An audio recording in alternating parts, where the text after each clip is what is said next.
아이, 반갑습니다. 옛날에 우리 탁혜경 목사님 학교 처음 왔을 때 제가 한 학년 위라서 기숙사에 계실 때 그때 아주 젊었죠? 그때부터 뵈서요. 저도 이제 이렇게 늙었고 우리 한 목사님이 소개를 거창하게 해주셨는데 제가 선생을 하다가 안 되겠다. 빨리 신학을 해야지. 왜 그랬냐면 왜 미션 스쿨이 있고 크리스천 스쿨이 있어요. 선교를 위해서 이렇게 저기서 선교사들이 세운 학교가 있고 자체 내에서 기독교인이 기독교 교육을 위해서 세운 학교가 있었는데 그 학교 운영진하고 학교 사이에서 선생이 가면 못하겠더라고요. 그래서 그리고 제대로 가르치려면 원래 신학을 한 40살 돼서 하려고 그랬어요. 좀 알아야 되겠어서. 그랬는데 그 바람에 땡겨져가지고 빨리 갔어요. 29살에 야간학교 선생 하면서 동생들 공부도 시켜야 되고 손신철 공부도 시켜야 되고 그래서 우리 동생 인천지일 교회 목사 지금 곧 은퇴해요. 동생도. 저는 작년에 은퇴했습니다. 저쪽 전서 지역에 부안, 고창, 정읍, 전라도 서쪽인데 서해안 쪽에 거기에 가게 된 것이 아까 말씀하신 대로 저는 졸업하면서 처음 부름받은 곳이 영등포 산업선교회인데 처음에 노동교회라 그래요. 저희 동기가 먼저 가고 12월인가 저보고 노동교회를 같이 가자고 여자 목회자가 필요하다고 그래서 제가 노동교회를 가본 적도 없고 산업선교회 들어본 적도 없고 전혀 몰랐어요.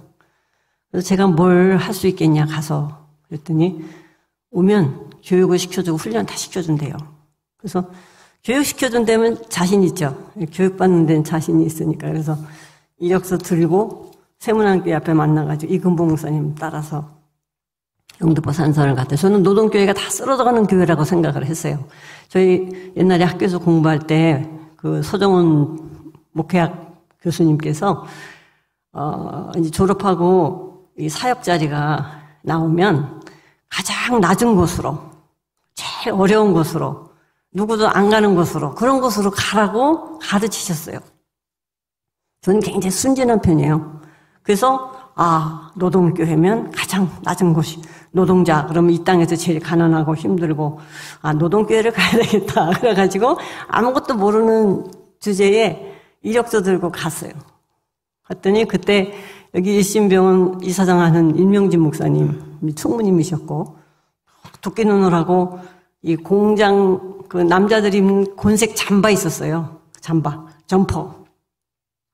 그리고 신초령 스님이라고 21세기 생애업에서 아무튼 훌륭하게 일하신 나중에 경실련까지 하신 그런 서울공대 나오신 분이 노동 선교를 오래 하셨는데 그분 또 나중에 안산시장 한 송진섭 시장 그리고 이금 목사 그 세 사람이면 저를 탁 노려보는 거예요. 저는 이제 선생하다가 갔으니까 옷을 좀 선생답게 입었죠. 정장을 하고 비싼 부츠 신고 안경도 이상한 거 쓰고 그러고 이제 갔더니 딱 보는 눈초리가 아이고 저런 사람이 와서 무슨 일을 할까 그렇게 보는 것 같아요. 그래서 저도 아이고 이 사람들 보니까 나는 일을 같이 못하겠다. 그러고 이제 첫인상이 그러고 나왔는데 그때 다른 기장교단에서 권호성 목사랑이 그 예장에 있으면 당신네들은 목사 안주도 안 주고 여자는 그냥 부속물이니까 기장으로 오라고 자기네 수도교에서 저랑 같이 공동 목회하재요. 그래서 그래도 아무리 대우를 못 받아도 우리 교단에서 그냥 썩어야지. 그리고 이제 안 가겠다고 생각을 하고 있었는데 이분이 우리 송진석 선생이랑 그때 얘기를 한 거예요. 손을 나를 데려가겠다고. 그러니까 거기서 영등포 산선에서 갑자기 저를 빨리 오래요. 그래서 안 못 간다고 졸업하고 이제 준비를 좀 한 다음에 가겠다고 그랬더니 안 된대요. 급하대.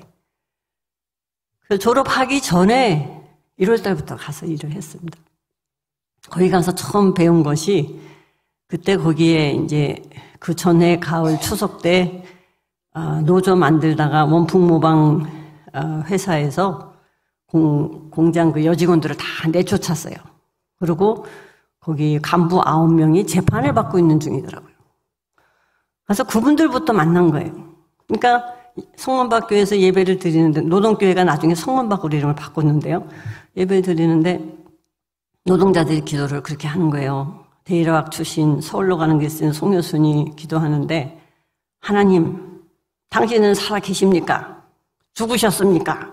어떻게 살아 계셨으면 이런 일이 저희들한테 있을 수 있습니까? 그리고 막 울부짖으면서 기도를 하는데 제가 할 말이 없었어요. 저 뒤에 서가지고 이제 처음 온 전도사니까 안내하면서 이제 배우는 중인데, 제가 이분들을 언제 알지도 못했고 생각도 안 했고 기도도 안 했고 이 어려운 삶들을 살았는데 한 번도 같이 한 적이 없잖아요.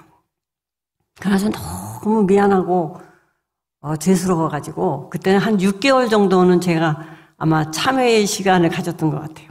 그 뒤에 서서 막 지금도 눈물이 날라 그러는데 막 목에 이렇게 차올라와요. 너무너무 미안하고 제가 누린 게 너무 많고 그분들은 너무 고생을 했고, 그래서 제가 그런데 또 한쪽에서 뭐라는 이쪽 머리에서는 네가 뭘 언제 같이 했다고 뭐 무슨 낭만적으로 또는 뭐 이렇게 무슨 이런 가볍게 그럴 수 있냐, 이런 두 개가 합쳐가지고요 목이 꽉 막히는 거예요. 그러면서 거기 쭉 활동하신 분들을 보니까 우리나라 경제개발 5개년 1차, 2차, 3차 이렇게 할 때 이분들이 피땀 흘려서, 혜태 노동자들은 손가락이 다 휘고 사탕을 이렇게 싸면 사탕에 나중에 그 껍질에, 요즘엔 기계로 하잖아요. 옛날엔 손으로 다 쌌대요. 사르비아 과자는 손으로 이렇게 잡아서 통에다 이렇게 넣는데 이거를 계속 하루에 12시간, 18시간 잔업하면 36시간을 하는데 이렇게 넣으면 나중에 여기서 피가 난대요. 그래서 우리 그때 거기 계시던 선배 조지성 목사님은 사탕을 안 잡수고 그 사르비아 과자 이런 걸 안 잡숴요. 우리 노동자들, 특히 여공들 피 묻은 걸 어떻게 먹냐. 그래서 제가 정말 바닥을 봤어요. 그래서 거기서 노동 현장 훈련도 한번 해보고 정말 우리 이 바닥에 사는 분들 삶을 보면서 회개를 한참 하고 훈련을 좀 받고 공부도 하고 그러면서 이제 몇 년 일하고, 그러고 나서 이제 깨닫는 게 뭐냐면 1980년대 초반부터 전 세계 교회가 지구 공동체가 위기다. 지구가 얼마 안 남았다. 1984년 이럴 때 개혁교회 총회 때는 주제가 하나님의 창조 질서 보존, 이런 게 전부 주제였어요. 생명, 평화. 이게 그때부터 지구 살리기를 교회가 했어요. 했는데도 불구하고 지금도 계속 망가지는 쪽으로 가는 거예요. 지금 현재는 1.1도가 올랐대요. 지구 온도가, 해수면 온도도. 그래서 엘니뇨가 5월부터 온다는 거예요. 그래서 지난번에 폭우가 왔잖아요. 저희 폭우 때문에 지금 김제에 있는 감자 농사가 많이 망가졌어요. 해남은 이미 망가졌대요. 올해 아마 감자값이 비쌀 거예요. 그리고 저는 어저께도 고구마 밭에다가 이제 규산황이라고 영양제도 되지만 진딧물도 잡고 그러는 거를 우리 남편 농부하고 같이 제가 줄 잡고 했는데, 제가 아직도 농사 잘해요. 72살인데 훌륭한 농부예요. 그래서 그 줄을 잡고 진딧물을 살려둘 수는 없어요. 왜냐하면 진딧물이 성하면 고구마 이파리가 다 쪼그라져요. 다 쪼그라져가지고 나중에는 이렇게 피든 게 이렇게 쪼그라져서 죽어요. 살려야 되니까 어저께는 한 3,000평 되는 밭에다가 그걸 쫙 줬어요. 근데 그 정도가 아니고 기후가 얼마나 이제 위기에서 재앙까지 갔는지, 봄에는 냉해를 입어가지고 지난해다가 고추 심은 사람들 싹 죽었대요. 그리고 요즘에는 이제 사과가 대구에서 되는 게 아니고 점점 위로 올라가거든요. 날이 더워지니까 지구 온난화 때문에 이제 모든 이 작물들이 위도가 올라가요. 근데 그 사과꽃이랑 이런 게 폈는데, 무주 지난 장수가 사과를 많이 해요. 장수사가 유명하잖아요. 사과꽃이 얼은 거예요. 그리고 제가 임실에 산림생태마을 하느라고 임실에 아직도 주민등록이 있는데 거기에 계신 우리 이장님 집에 고추를 9,000주를 심었는데 9,000주를 다 다시 심었대요. 다 죽었대요. 그러니까 그냥 농사를 져도 힘들어요. 우리가 그냥 아주 기후가 선선하게 잘 되고 잘 따라주고 이렇게 해도 저희가 맨날 농사 지면서 그래 농사 하나님이 거의 짓는 겁니다. 우리는 심지만 이거 하나님 작품입니다. 말은 하지요. 근데 이 하나님 작품이 될 이 기후, 지구, 이 모양을 누가 망쳤냐? 우리가 망쳤죠. 요즘에 계속 나오는 말이 기후위기. 다 알죠? 이제 식상했대요, 기후위기. 근데 아직 식상할 때가 아니에요. 왜냐하면 앞으로 더 심각해져요. 곧 1.5도까지 간대요. 2030년 정도에. 그리고 2100년 되면 2.7도에서 3.5도 사이로 올라갈 거라고 과학자들이 예측을 하는데 평균으로 3.2도를 잡아요. 3.2도씩. 그러면 뭐 도저히 우리가 감당할 수 없는 수준으로 된다는 거예요. 그래서 올해도 40회째 오늘 환경주일로 정하고 우리 교회가 전부 환경주일 예배를 오늘 드린 거예요. 오전에도 예배 드리면서 환경주일 설교 한 목사님한테 들으셨죠? 주제가 다 같아요, 지금. 주제가 다 뭐냐 하면 정의를 뿌리고 사랑의 열매를 거둬라. 지금은 너희가 주를 찾을 때이다. 묵은 땅을 갈아엎어라. 나 주가 너희에게 가서 정의를 비처럼 내려주겠다. 그런 호세아서를 주제로 해가지고 이렇게 환경주일 자료가 전국에 배포가 됐어요.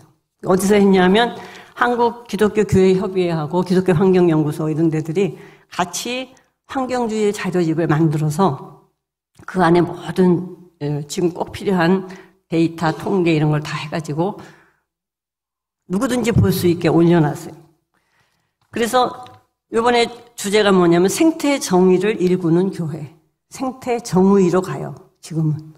그리고 구호가 뭐냐면 지금 당장 생명의 희망을 이렇게 얘기하는 거예요. 그러니까 지금 당장 우리가 다 같이 해도 지구가 살아날까 말까 하는 거예요. 제가 농사 짓는 얘기를 해볼게요. 제가 언제부터 졌냐면 1999년 산업선교 총무까지 다 하고 우리 박진성 목사님한테 총무를 빨리 맡기고 그리고 시골로 내려갔어요.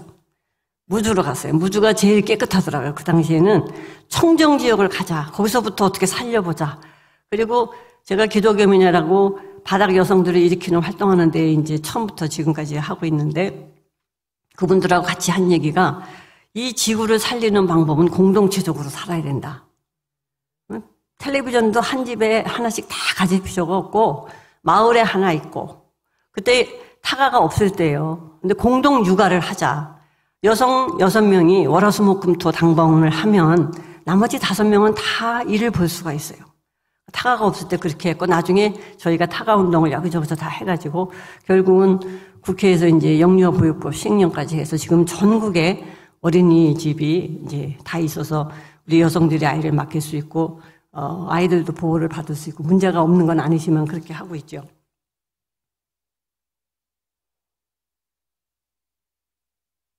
그래가지고 이 어떻게 하면 이 공동체적으로 사냐. 인간이 제일 못하는 게 우리 결혼해가지고 부부 공동체 힘들죠?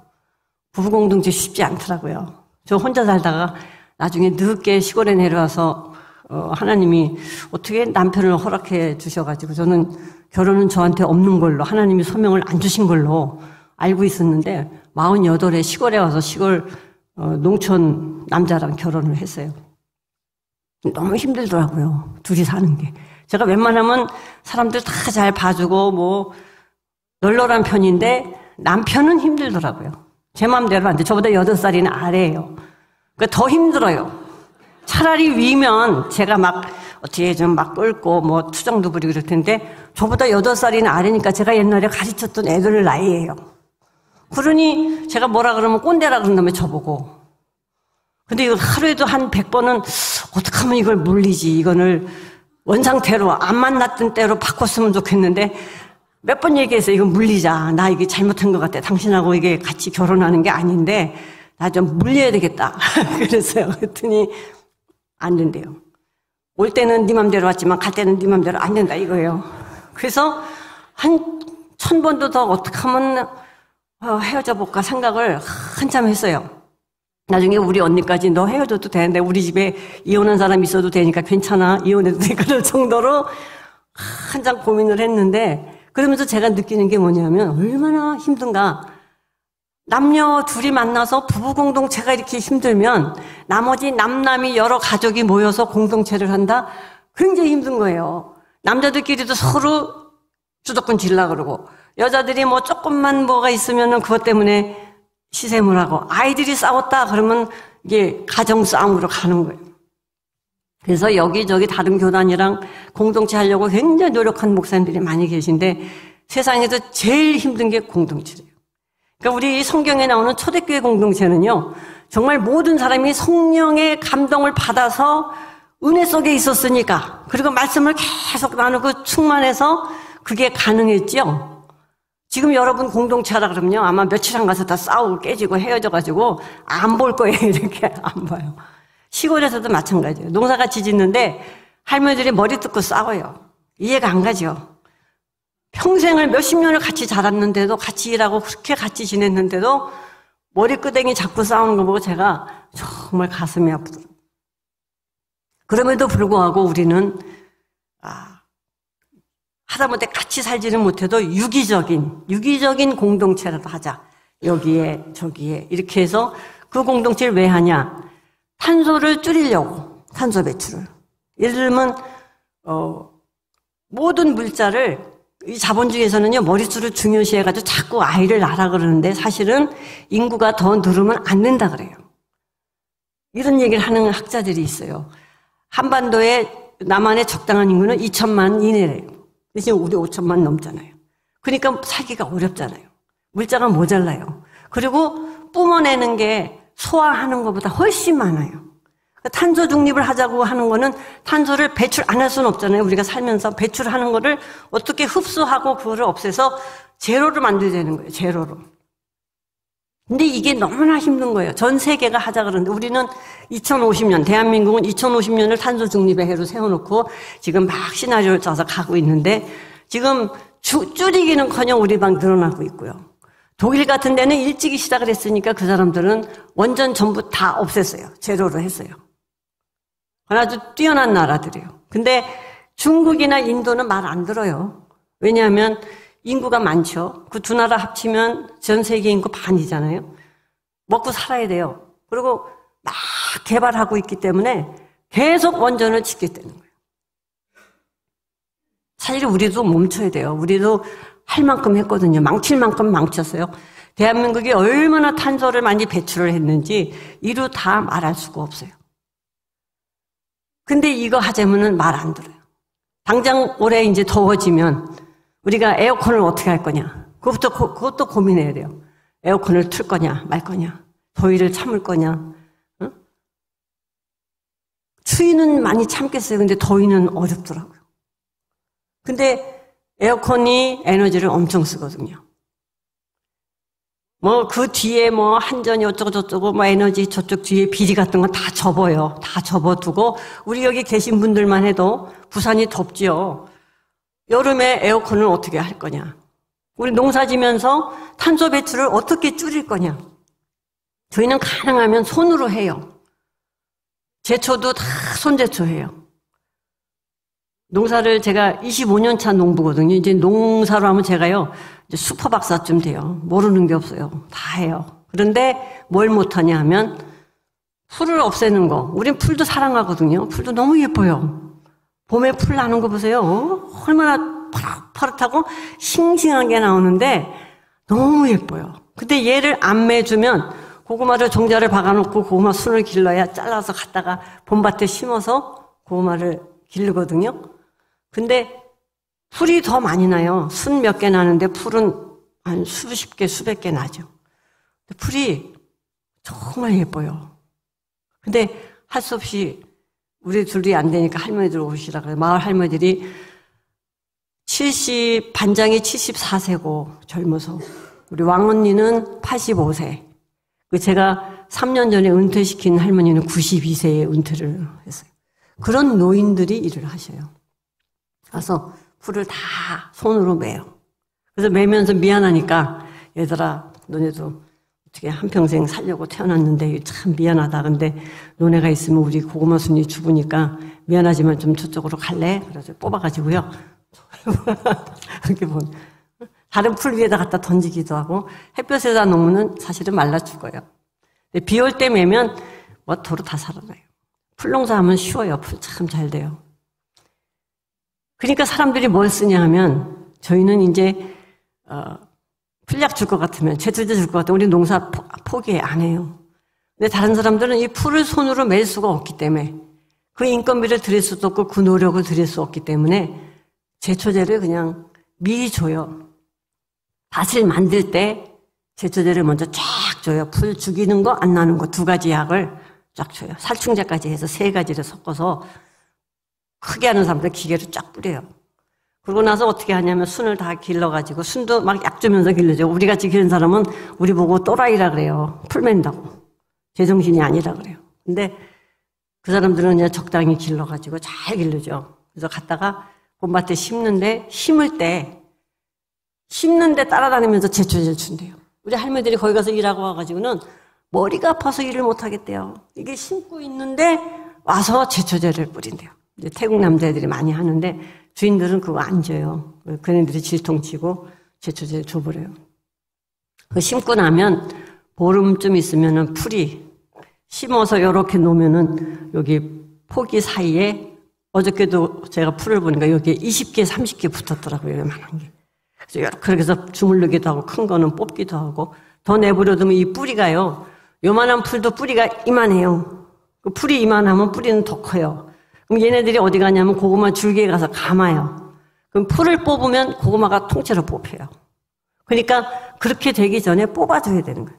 그걸 못하니까 사람들은 풀약을 그냥 먹을거리를 생산해요. 그것도 누구 먹으라고 한다기보다는 자기가 돈을 벌으려고.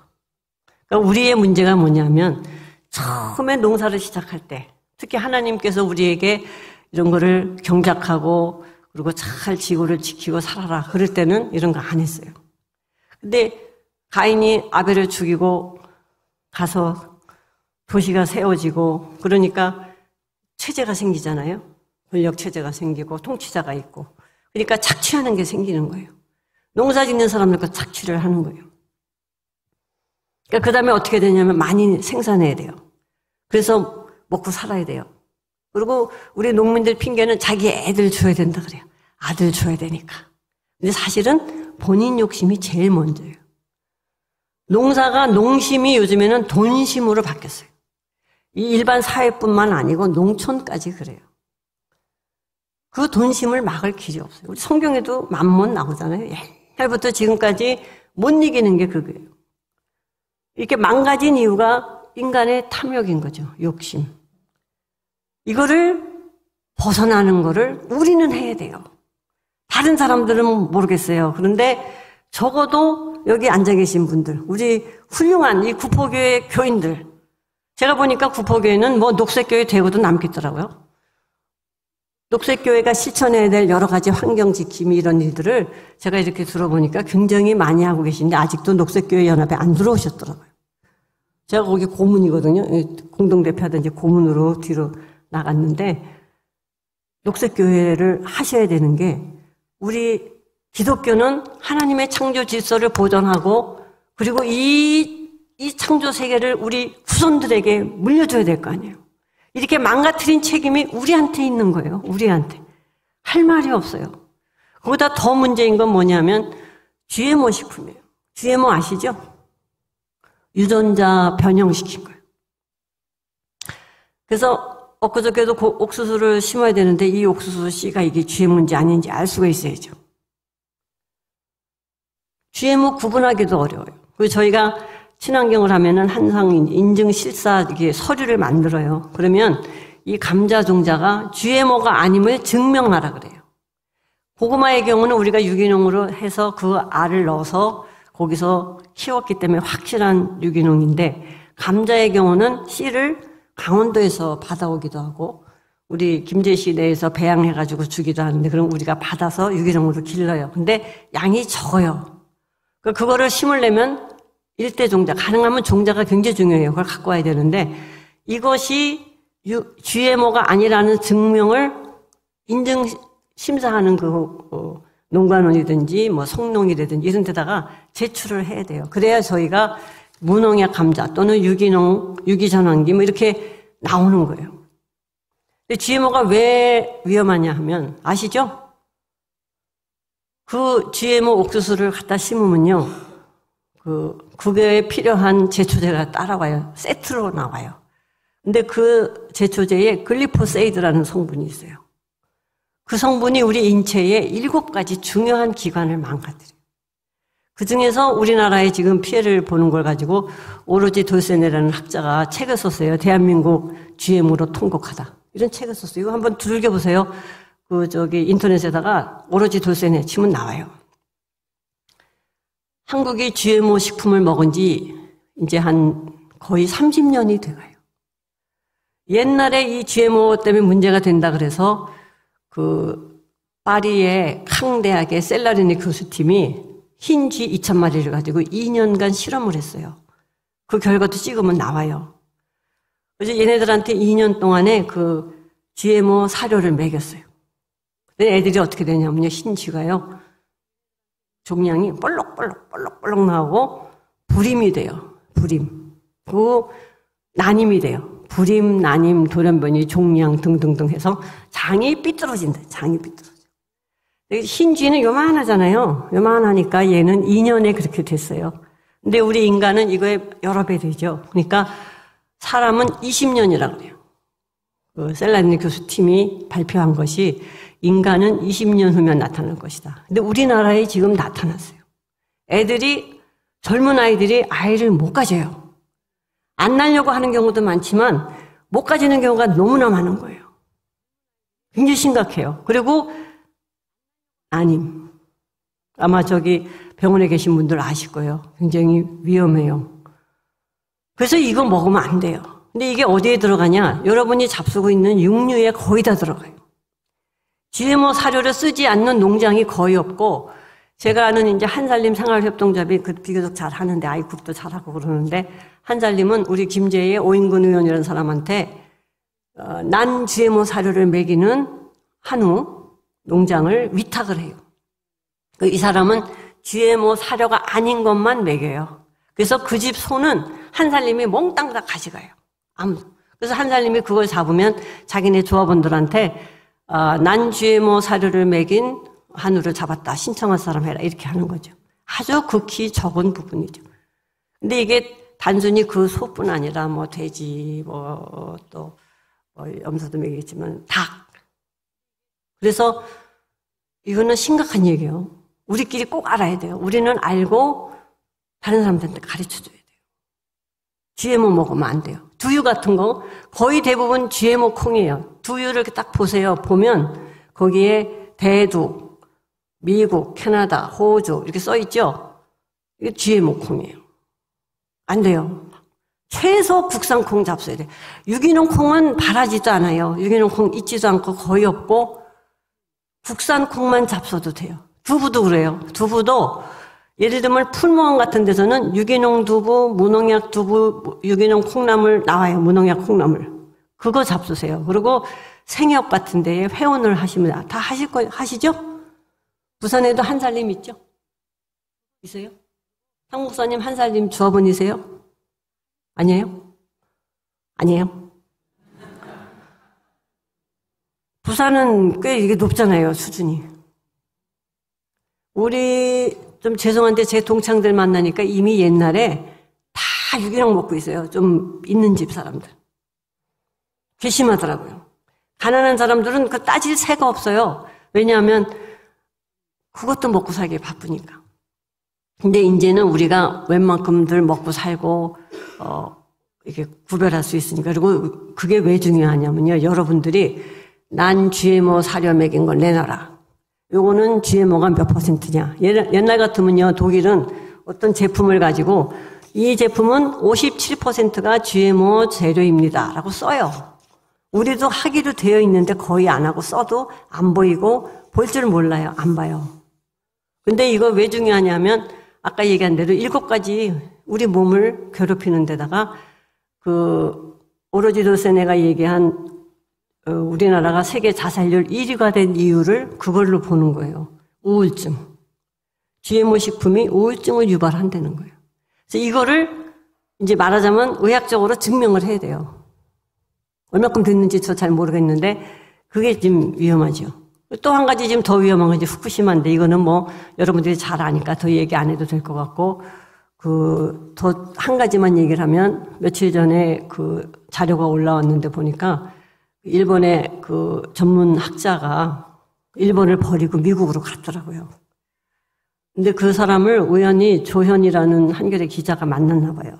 그래서 당신 왜 일본을 버리고 여기 오셨습니까? 그러니까 일본은 이제 다 비워야 된다. 일본은 끝났다.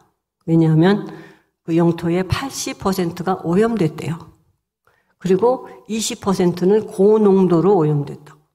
그리고 거기에 피폭된 음식을 먹으면 아주 작은 몇 마이크로 이런 거라도 먹으면 속에 들어가면 분열하잖아요. 아시죠? 핵분열하는 거예요. 원소가 분열을 해요. 100만 배가 된대요. 저는 그거는 정말 아니길, 정말 가짜뉴스, 하나님 이건 정말 가짜면 좋겠어요. 정말 아니면 좋겠어요. 도대체 만일에 저도 먹을 수 있어요. 우연히 가다 생선 하나 먹었다. 근데 그게 피폭된 거다. 러시아산이라고 하지만 일본 것도 많거든요. 부산으로요, 그 수조차가 그냥 올라온대요. 배로. 그래서 그게 지금 노량진까지 해서 전국 시장에 돌아다닌다는 거예요.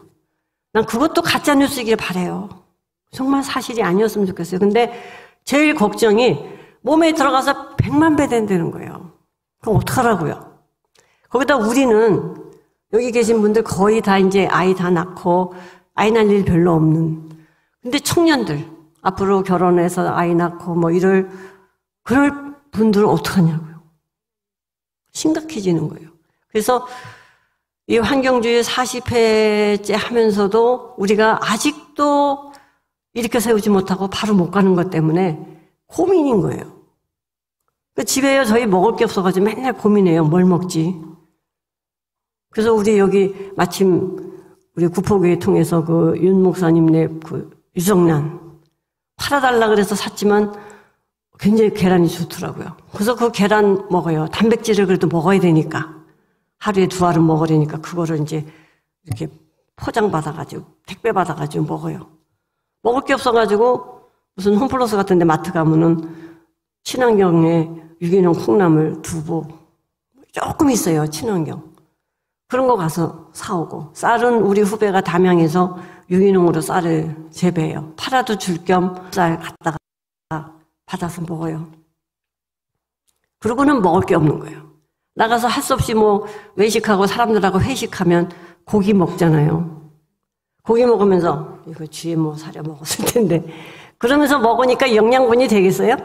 스트레스 더 받죠. 차라리 몰랐으면 좋았을 것을. 여러분들도 오늘부터 이제 고민인 거예요. 아니까 못 먹는 거예요. 이제 이게 일본에서 온 수산물 갖다 가면 절대 안 잡숴야 돼요. 애들도 주지 말고요. 피폭. 부산은 사실은 위험해요. 부산이. 제주도 다음으로 부산이 위험해요. 근데 여러분들이 조심을 해요. 제가 그저께 우리 부안에 어느 후배 농가 큰 대농이에요. 논이 13필지 딸기를 스마트팜으로 5동이나 크게 하고 이 친구들 저희가 일이 있어서 방문을 했어요. 다 잘 살아요. 잘 먹고 잘 사는데 큰 냉동실에 고기를 잔뜩 갖다 놓고 우리 고기를 막 구워주는 거예요. 그리고 이 사람도 이제 기독교는 아닌데 술을 계속 먹어요. 그리고 우리가 이제 그 딸이 만 19살의 딸이 건축공학을 전공한다면서 이제 주말이라 집에 다니러 왔는데 일본을 간다는 거예요. 안 된다, 일본을 가면. 요즘 젊은 애들이 막 100몇십만씩 일본을 여행을 하는 거예요. 굉장히 여행비가. 베트남도 싸지만 일본이 싸대요. 그래서 그걸 왜 싼 줄 아냐. 그래서 너 그래도 갈 거지. 근데 간대요. 그러면 도시락을 다 싸가라. 햇반도 좋다. 우리나라 햇반이 차라리 좋으니까 햇반하고 컵라면하고 김치는 캔김치 있다. 캔김치 싸가고 그랬더니 볶아줄게. 고추장 볶아가지고. 그런데 안 먹겠냐고요. 가서요. 가면 이제 호텔식 아침에 조식 주면 가서 다 먹잖아요. 걱정인 거예요. 걔들 가서요 4박 5일 하고 오면 피폭돼서 와요. 막 저는 어떡하면 좋지? 안 가야 되는데 아무리 얘기해도 그 부모도 안 말리고 애는 간대요. 말 안 들어요. 그리고 이 농부도 농약을 무척 많이 써요. 그리고 그 스마트팜에서 하는 그 뭐라 그럴까 수경재배 하는 데에 수경재배 요즘에는 약 안 주고 하는 것도 조금 생긴다고는 해요. 참 너무 반가운 소식인데 대부분 다 약이 들어가요. 그래서 우리 스마트팜 우리 보고 하라고 연락 막 오지만 안 해요. 안 하는 이유가 친환경, 유기농, 자연농 이거를 할 수가 없어서 못 하는 거예요. 그리고 그런 거 자꾸 세우면 안 되는 게요. 지금 중국의 동북부 그 추운 지방에 토네이도가 올 정도면요. 우리나라도 위험해요. 저 슈퍼 태풍이 엘니뇨 때문에 만일에 7월에 온다. 그러면 우리 하우스 같은 건 이렇게 들어서 싹 날아가요. 그 동북부에서 지금 차가 날아가고 강물이 다 이렇게 자빨아 올려가지고 다 토네이도가 그 정도로 온 거예요. 그러니까 지구를 이렇게 만든 게 누구냐? 우리라고요. 우리가 그렇게 했어요. 몇 년 안 돼요, 이렇게 만든 지. 우리나라는 한 30년 사이에 유럽이나 서양이 300년 동안의 발전한 거를 우리 한꺼번에 했다는 거예요. 그래서 우리 사회는 초현대주의부터 저 유림들까지 아직도 수염 기르고 한복 입고 이 갓 쓴 사람들까지 요 한 공간에 다 있는 거예요. 그렇게 급속도로 발전하면서 걷잡을 수 없이 특히 동방예의족에게 우리 아이들 예의 문제까지 해결이 안 돼요. 우리가 이번 환경주의를 맞으면서 먼저 회개를 하고 우리가 잘못했습니다. 하나님 이렇게 망가뜨려서 어떡할까요? 그래도 봐주셔야 좀 하나님 좀 자비를 베푸셔서 어떻게 돌이킬 수 있는 방법을 우리한테 가르쳐 주세요. 제가 기껏 유기농 해봐야 2만 평이에요. 2만 평. 그것도 둘이서만 할 수가 없어요. 기계가 2개나 있어요. 트랙터가 95마력, 우리 작은 거 쓰려고 95마력 써요. 그리고 작업기는 43마력, 조그만 거. 근데 보통 사람들은 어떻게 생각하냐면 기계가 커야 좋다고 생각해요. 일을 팍팍팍 잘하니까. 근데 탄소 배출을 더 많이 하죠. 그래서 가능하면 작게 쓰려고 하는데 사실은 그것도 안 쓰면 좋아요. 근데 안 쓰고는 2만 평을 못 해요. 그래서 그거는 이제 타협을 한 거예요, 말하자면. 근데 그 정도 해가지고, 2만 평 해가지고, 우리 고구마는 전라북도 학교 급식으로 전부 들어가요. 이제 고구마가 모자라요. 그래서 구포교회 보고 고구마 가져가라고도 안 해요. 왜냐하면 모자라니까. 남을 때는 막 가져가라 그러고, 이제 모자라니까 주문 오면은 이제 떨어졌는데요. 그래야 되는 거예요. 애들을 먹여야 되니까. 전라북도가 한 가지 잘하는 게 그거예요. 애들 친환경 급식하는 거.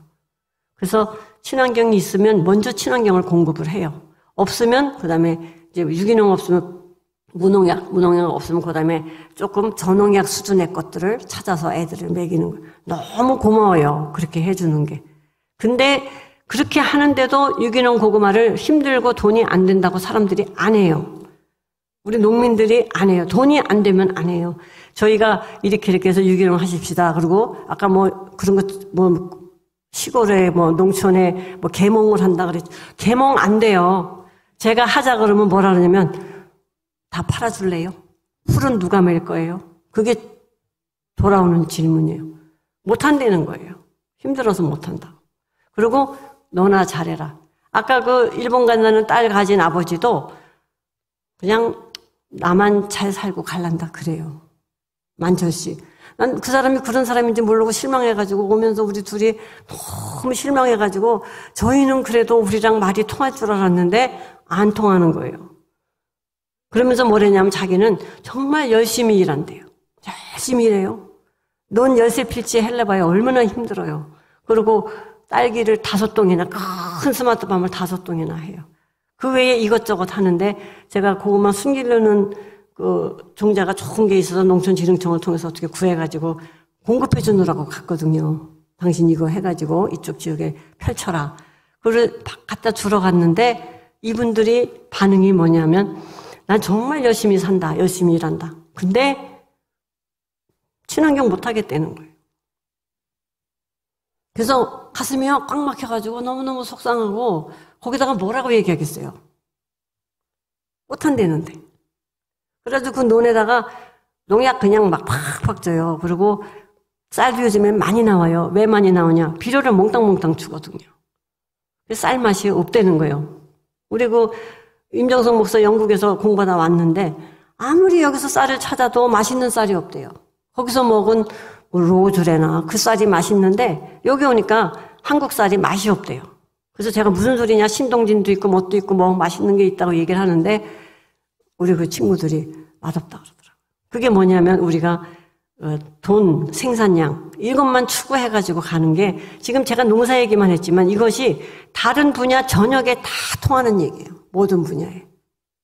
그래서 우리가 구체적으로 우리가 할 수 있는 일이 뭔가 이게 제일 중요해요. 교회가 교회적으로 할 수 있는 일. 어떻게 하면 태양광이라도 붙여서 그걸로 전기를 만들어서 옛날에는 녹색교회들은 어떻게 했냐면 자전거를 발동기를 만들어가지고요. 자전거를 돌리면서 교회 십자가 불을 켰어요.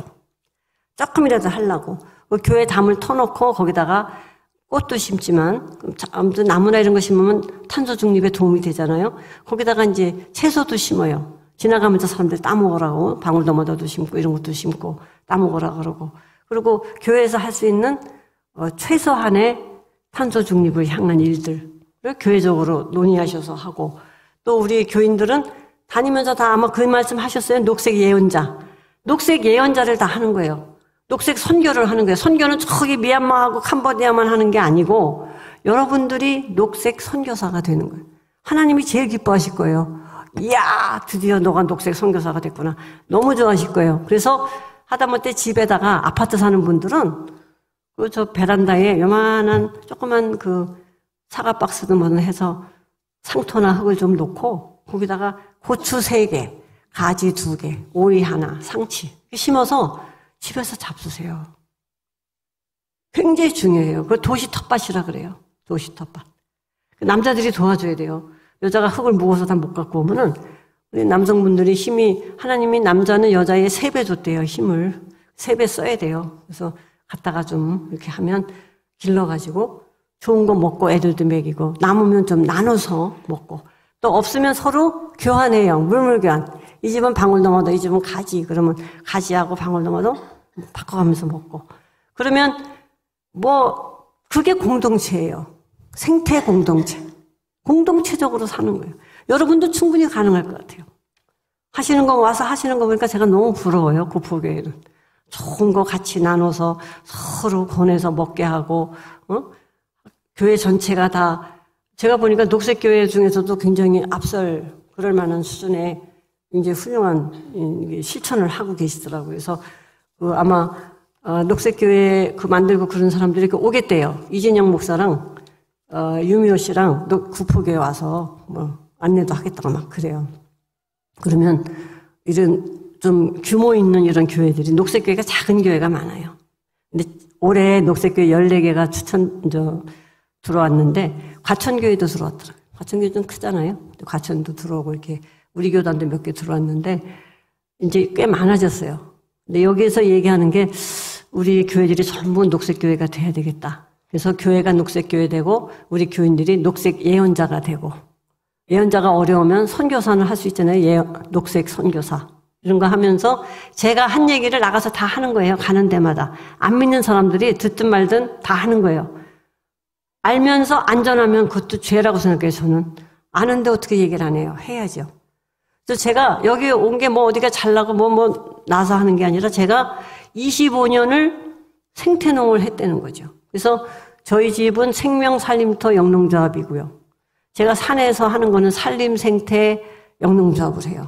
그래서 한 10명의 회원들이 하고 땅 한 평도 살리자 그래서 땅살림위원회에서 제가 이사가 많아요. 이사장에다가 대표에다가 사장에다가 뭐 한턱 걸머지고 있는데 실제로 일은 몸이 하나니까 요만큼밖에 못해요.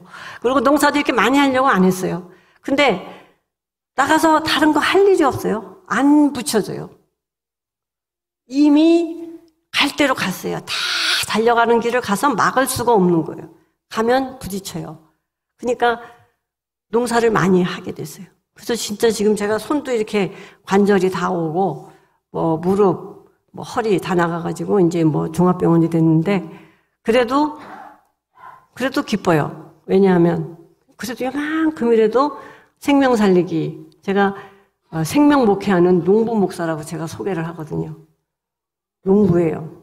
너무 부끄럽지만 그럼에도 불구하고 이런 거를 할 수 있게 그리고 또 이런 많은 동지가 지금 여러분을 전부 동지라고 생각합니다. 여러 동지들이 많이 생겼어요. 그러면 이제 승승장구해서 김제로 돌아가는 거예요. 아까 제가 만났던 우리 그 후배 농부는 자기가 농사 직접 지니까 못한다는 거예요. 자기는 그냥 열심히 할 뿐이지 못한다는 거예요. 제가 속으로 그 술 그만 먹고 정신 차려서 좀 하면 좋겠다. 먹어도 되는데 거기에만 집중하더라고. 대화를 하는데 그 관심이 없어요. 제가 하는 얘기에 관심 없이 딸하고 뭐 3대1로 성냐 뭐 어쩌냐 이런 얘기만 한참 하면서 그냥 나 살던 대로 살란다. 우리 보고 귀찮게 하지 말라는 거예요. 괴로운 거예요. 아는 게 괴로운 거예요. 차라리 모르면 약 팍팍 주고 그 큰 농장들 가면요. 여러분들은 못 봤을 거예요. 제초제 박스가 산더미같이 쌓여 있어요. 30만 평 하는 집인데. 근데 자기네는 비교적 조금 주는 데니까 비교적 무공해래요. 저보고. 제가 보기엔 내가 당신네 그거만 먹지 말고 우리 거 갖다 먹어라. 그래요, 제가. 왜냐하면 여자가 갑상선암에다가 아파요. 그거 먹으면 안 된다. 우리 거 먹어라. 제가 그런다고요. 그래서 실제로 몸에 좋은 거 막 갖다 주고 먹여요. 근데 이 사람들이 바꾸는 거는 못 하는 거예요. 왜냐하면 돈 때문에. 할 수 있어요. 그래서 제가 오죽하면 전 국민 풀메기 운동 하면 돼요. 부산도 이 주변에 농토 있잖아요. 그러면 어디 이렇게 해서 초등학교들부터 시작해서 대학생, 뭐 군인들, 뭐 직장인들까지 1년에 딱 하루가 힘들면 한나절만 풀메기 하자. 할 수 있잖아요. 한나절은 맬 수 있잖아요. 그러면 이 전국토에 풀 다 맬 수 있어요. 제가 이 얘기하면 제일 싫어하는 데가 어딘지 아세요? 몬산토예요. 몬산토가 자기네 제초제랑 이거 다 이 종자 팔아먹어야 되거든요. 전 세계 종자를 걔네가 다 지고 있어요. 우리나라 콩종자 걔네가 95가지 다 갖고 있어요. 우리는 없어도. 걔네들이 다 전 세계를 쥐는 거예요. 그래서 몬산토의 1년 예산이 우리나라 예산과 맞먹어요. 회사 하나가. 그러니까 자체 내에 블랙워터라는 용병까지 아주 최첨의 막 GI 이런 아주 훌륭한 그런 맨들 그 사람들 5억 불씩 해가지고 사다 놓고 우크라이나 전쟁 옛날에 이거 말고 옛날에 있을 때 왜 있었냐? 김성환 그 농림부 수산부 장관이 거기 헝가리를 갔다가 보니까 GMO를 반대하는 대통령을 끌어내리고 히리비리안 해를 세우더라는 거예요. 왜냐하면 우크라이나가 유럽의 곡창지된 거예요. 푸틴이 하나 잘하는 거 있어요. 푸틴이. 아마 미국에 반대해서 그럴 텐데 그 사람은 GMO를 수입하는 자는 사형이다 그랬어요. 사형시킨대요. 공산권이니까 가능한 얘기죠. 근데 실제로 GMO는 없어야 돼요. 제가 이 얘기하는 줄을 몬산토 가면서 따라와서 죽이려고 그럴 거예요. 실제로. 농담이 아니에요. 이건 사실이에요. 걔네들은 자기네 이익에 반하면 전쟁도 불사하고 가서 죽여요. 근데 그래도 해야죠. 죽여도 해야죠. 왜냐하면 알게 하셨으니까.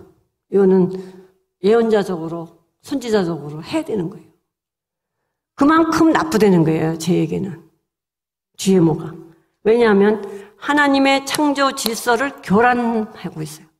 그래서 우리가 어떻게 변할지 아무도 모르는 거예요. 거기다 이 원전까지 저렇게 되면 우리가 어떻게 어디로 갈지를 모르는 거예요. 그래서 전면적으로 나서서 싸워야 되는 거예요.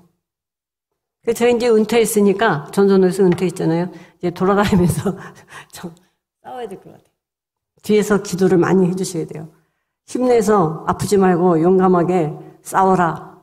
싸우는 게 제일 어렵거든요. 그냥 집에서 가만히 공부하고요, 책 보고 기도하고 더 쉬워요. 나가서 싸우려면 정말 힘들어요. 심장이 벌렁벌렁하고 막 힘들거든요. 우리 옛날에 1987년에 시내에서 한참 난리 났을 때 체류탄 먹어서 제가 체류탄 때문에 콧소리도 나고 이렇게 최루탄 알레르기 생긴 거예요. 전 많이도 안 했어요. 어쩌다 한번 나갔는데 최루탄 뒤집다 쏜 날 맞은 거죠.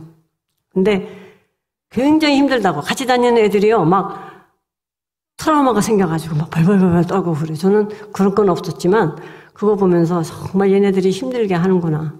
그걸 보고 사람들이 뭐라 그러면 뭐라 그런 사람은 책임져야 돼요.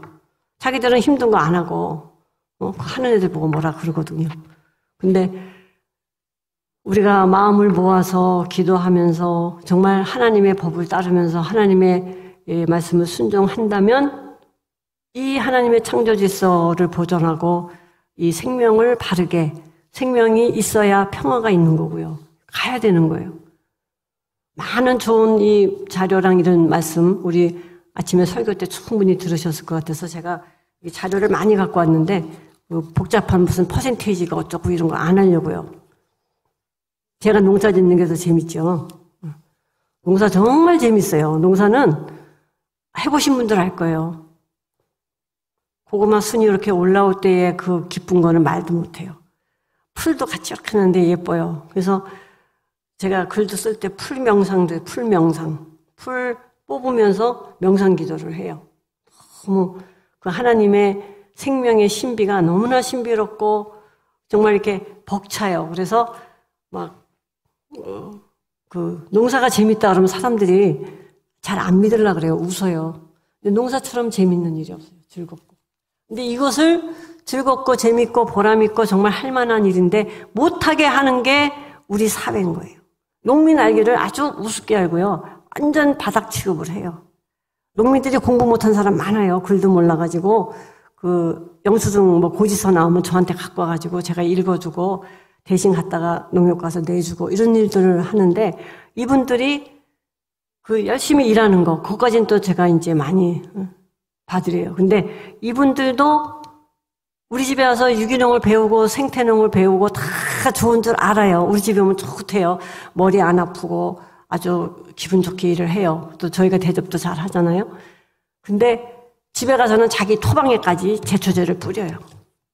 풀을 못 매가지고. 이거는 바꿔야 돼요.